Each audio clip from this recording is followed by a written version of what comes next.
The Alhambra is a palace and fortress complex located in Granada, which was the capital of Muslim Spain.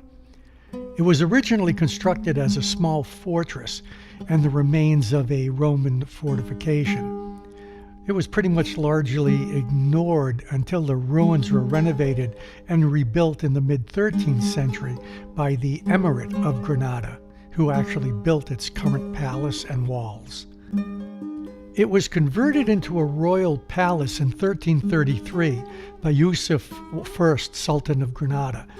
After the conclusion of the Christian Reconquista in 1492, the site then became the royal court of Ferdinand and Isabella.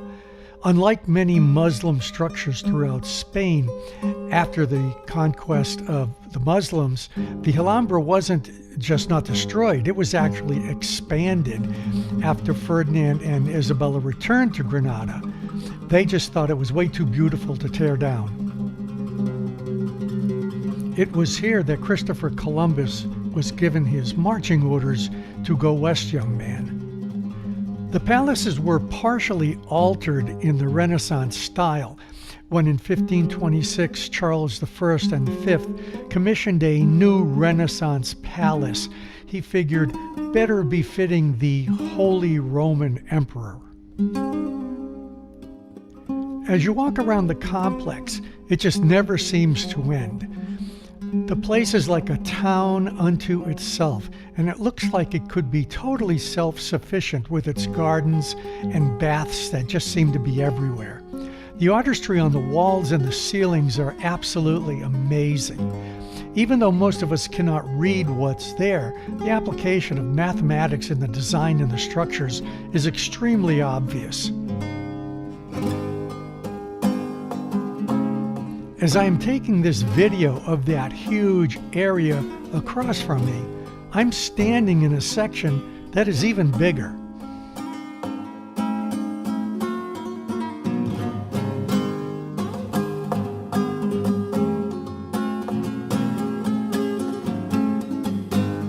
After being allowed to fall into disrepair for centuries, the building was occupied by squatters. The Alhambra was rediscovered following the defeat of Napoleon, and he had actually conducted some retaliatory destruction of the site against Granada. The rediscoverers were actually first British intellectuals and then some other European romantic travelers. It's actually now one of Spain's major tourist attractions. However, they don't believe in the Disney rule of get as many people in there as you can and we'll worry about the damage later. The Alhambra actually restricts the number of people who can visit the place in a year. So if you do go on your own and you're not in a group, you may want to check that out and buy tickets early. While the Moors were there, they planted roses, oranges, myrtles. There is a multitude of gardens of all types of flowers scattered throughout the entire complex, and water fountains flow everywhere. Some Moorish poets actually described it as a pearl set in emeralds. It's an allusion to the color of its buildings and the woods around them. The palace complex was designed with the mountainous site in mind, and many forms of the technology of the time were considered in its designs. While most of Europe had actually lost or forgotten the designs of the ancient Romans and especially the Greeks, in the Islamic culture, the Greek designs and love of mathematics was still much alive. While Europe had many plagues and were defecating in the streets, the Islamic cultures had realized early on that diet, cleanliness, and exercise were actually part of an individual's health. Although the tour is tiring, none of us needed a nap, and we all left our video games at home.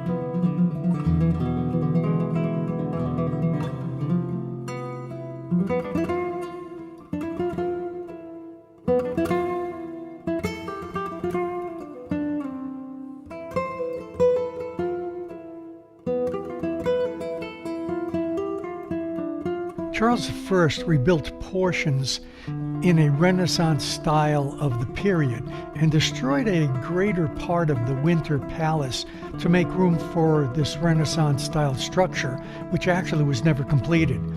Philip V actually Italianized some of the rooms and completed that palace in the middle of what had been the Moorish building. He had partitions constructed and blocked up all the apartments. So as you walk in and out of there, the rooms seem small, but they weren't originally that way.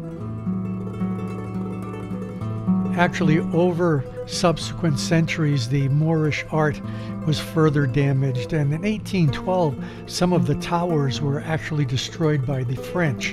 An earthquake actually caused further damage, but the restoration work has been going on since 1828.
This is the windows in the Court of Myrtles, named for the bushes that are outside. This is the Hall of the Ambassadors. This is the grand reception room and the throne room of the Sultan.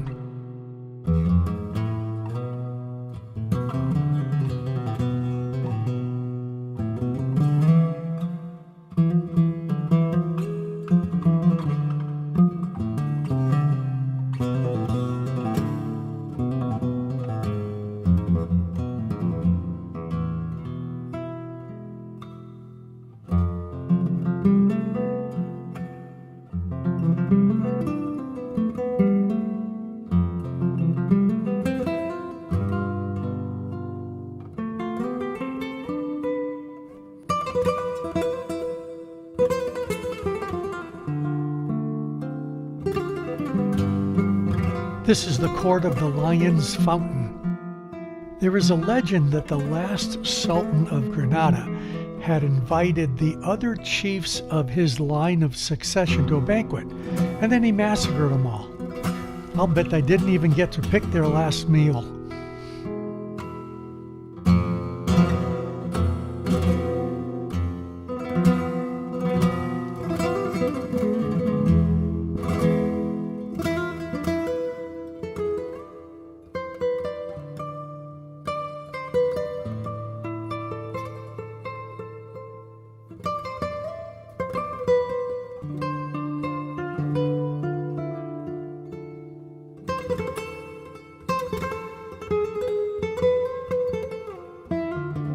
Even though there is a commanding view of the area below the Alhambra, the last Sultan, Mohammed XII of Granada, surrendered the Emirate of Granada in 1492 without the Alhambra itself actually being attacked when he saw the forces of King Ferdinand and Queen Isabella far outnumbered his own.